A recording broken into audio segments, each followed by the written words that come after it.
अस्सलाम वालेकुम। कैसे हैं आप सब? उम्मीद करती हूँ सब ठीक ठाक होंगे, बिल्कुल खैर आफियत से होंगे। आपसे मैंने अभी कुछ दिन पहले व्लॉग शेयर किया था जिसमें मैंने रावलपिंडी का सफ़र किया था। तो ये उसी सिलसिले की एक कड़ी है। उन्हीं छुट्टियों में जो मैंने रावलपिंडी में गुजारी, मैंने वाह कैंट का सफ़र भी किया। और अभी तो मैं यहाँ पे केक ख़रीद रही हूँ क्योंकि मुझे जाना है वाह कैंट अपने मामू के घर में। और वाह कैंट वो शहर है जहाँ से मेरी बेशुमार खूबसूरत यादें जुड़ी हुई हैं। मतलब अगर मैं ये कहूँ ना, मैं अपना दिल वहीं छोड़ आई तो इसमें कुछ गलत नहीं होगा, क्योंकि 100% रियलिटी यही है। मैंने अपना बचपन, अपनी जो अडल्टहुड है और अपनी ज़िंदगी के खूबसूरत तरीन दिन जो है वो वाह कैंट में गुजारे हैं। इन सड़कों पे, जैसे कि अभी ये आपने देखा मैंने बैरियर क्रॉस किया, हम वाह कैंट की बाउंड्री में इंटर हो चुके हैं। मुझे याद है सुबह सुबह बाइक पे हम बहन भाई अपने फादर के साथ जो है स्कूल जाया करते थे। स्कूल में उन्होंने हमें ड्रॉप करना, फिर उन्होंने वापस ऑफिस चले जाना। और उसके अलावा सर्दियों में मतलब इवन हमारी सॉक्स तक गर्म करके हमारे फादर हमें दे रहे होते थे। जब मैं ये एरिया देखती हूँ, ख़ासतौर पे जिस एरिया से अभी मैं गुजर रही हूँ, ये सड़कें देख रही हूँ, ये घर देख रही हूँ जिन घरों में हम रहते थे, मतलब मैं आपको अपनी फीलिंग्स नहीं बता सकती। जैसे ही मैं टेक्सला का एरिया क्रॉस करती हूँ और मुझे पता चलता है ना वाह कैंट करीब है, तो मतलब हार्ट बीट ही मेरी बिल्कुल डिफरेंट सी हो जाती है। बल्कि जब शुरू में मेरी शादी हुई और जब मैं रावलपिंडी, क्योंकि मैं शादी होने के बाद रावलपिंडी चली गई थी, ये जामिया मस्जिद है, मोस्ट ब्यूटीफुल मस्जिद ऑन अर्थ। मतलब कि ये जो है ना लाहौर में जो बादशाही मस्जिद है उसकी तर्ज पर बनी हुई ये मस्जिद है और हमारे घर के करीब थी। बहुत खूबसूरती से इसको सजाया जाता है। जब भी कोई ख़ास मौका होता है, रबीउल अव्वल में सजाया जाता है, 14 अगस्त पे इसको सजाया जाता है। बहुत लोग इसको देखने आते हैं, सड़कें भरी पड़ी होती हैं। ये मेरा स्कूल है जहाँ पे मैंने जो अभी आपको ये साइड पे नज़र आ रहा है, यहाँ पे मैंने मैट्रिक तक अपनी जो भी तालीम हासिल की वो इसी स्कूल में हासिल की।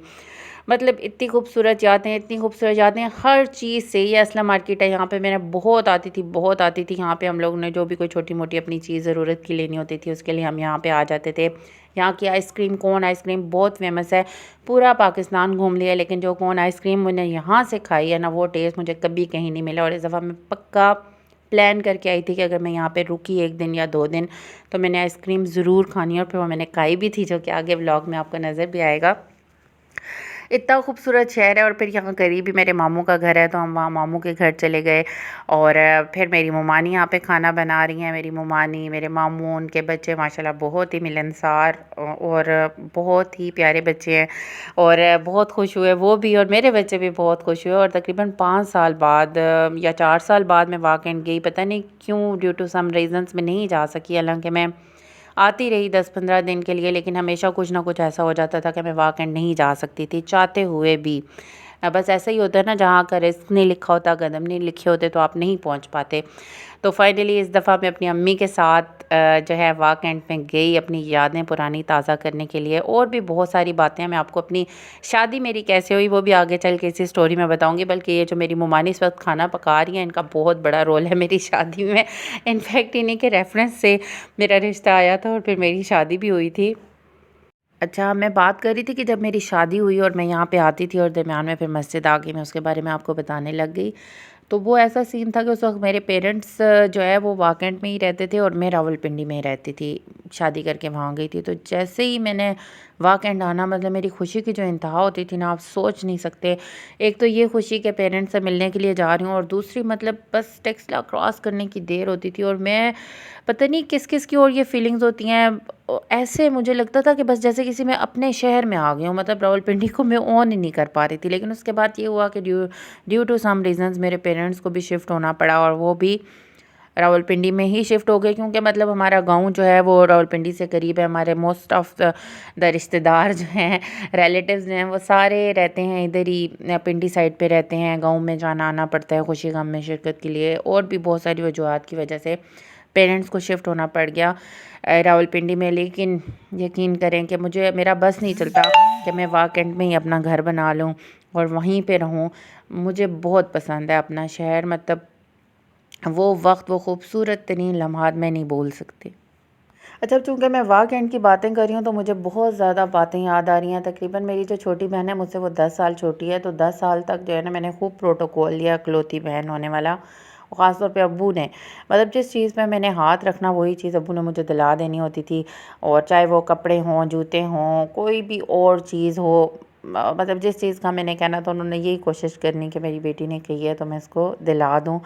और हम लोग आते होते थे लोग विरसा इस्लामाबाद देखने के लिए। उसके बाद हमने कोई जैसे यूनिफ़ॉर्म वगैरह लेने होते थे या कोई गर्मियों सर्दियों की शॉपिंग करनी होती थी तो हम सदर आते थे शॉपिंग करने के लिए। तो वहाँ पे क्योंकि इतना बड़ा शहर नहीं था, बहुत ज़्यादा शॉपिंग है वहाँ पे, ऐसा नहीं है, ज़रूरत की हर चीज़ आपको मिलती है।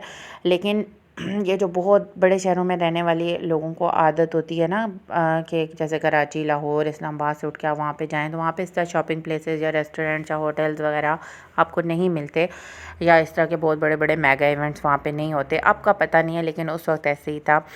तो लेकिन बहरहाल मैंने जो भी वक्त गुजारा वहाँ खूबसूरत वक्त गुजारा। मुझे याद है मैं यूनिवर्सिटी में पढ़ती थी और मैं बहुत बिजी रूटीन होती थी सेमेस्टर सिस्टम में। आपको पता है बंदा ज़रा बौखलाया रहता है हर वक्त। तो वहाँ पे क्या था कि जब मैं चाय नहीं पी रही होती थी, और मुझे आज याद आ रही हैं वो सारी बातें, याद आ रही हैं कैसे मेरी अम्मी चाय का मग पकड़ के ना दरवाजे तक, मेन गेट तक मेरे पीछे, अच्छा बेटा और कुछ नहीं खा रही, थोड़ी सी चाय पी लो, ब्रेड का स्लाइस ले लो। मतलब कि माँ बाप का प्यार और हर बात ऐसी याद आती है ना।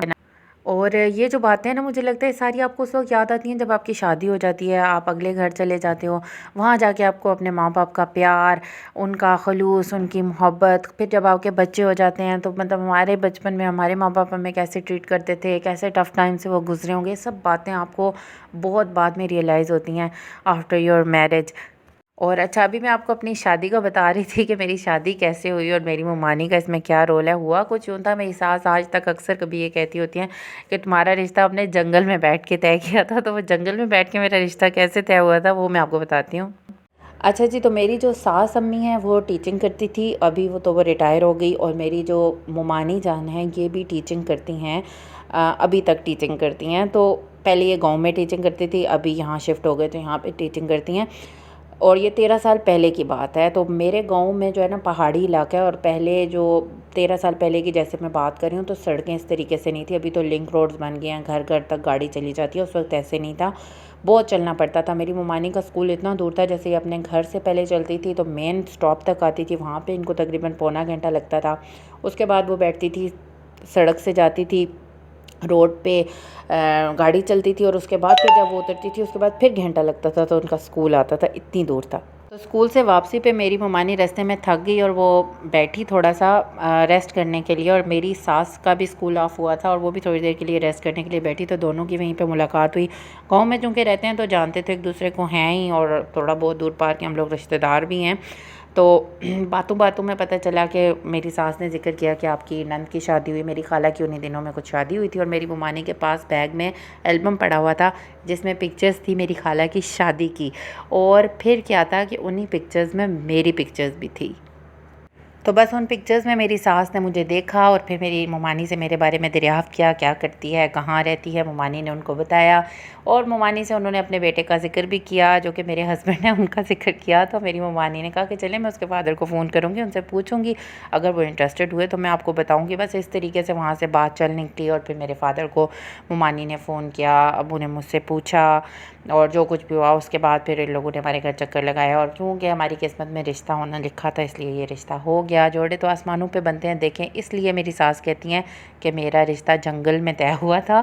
तो फ़िक्र करने की ज़रूरत नहीं है। जहाँ अल्लाह ताला ने आपका नसीब जोड़ा होता है और जिस घर में आपका रिज़्क़ लिखा होता है तो वहाँ अल्लाह ताला आपको पहुँचा देता है, असबाब पैदा कर देता है। तो मेरी शादी इस तरीके से हुई है। देखें कितना ड्रामेटिक है ना सीन, मतलब मेरे रिश्ते का।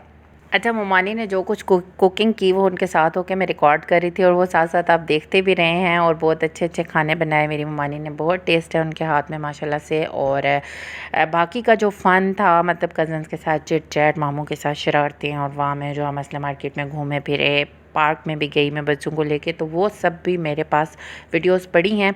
अगर आपने इस वीडियो पे अच्छा रिस्पांस दिया तो इंशाल्लाह मैं नेक्स्ट व्लॉग एडिट करके वो भी डाल दूँगी।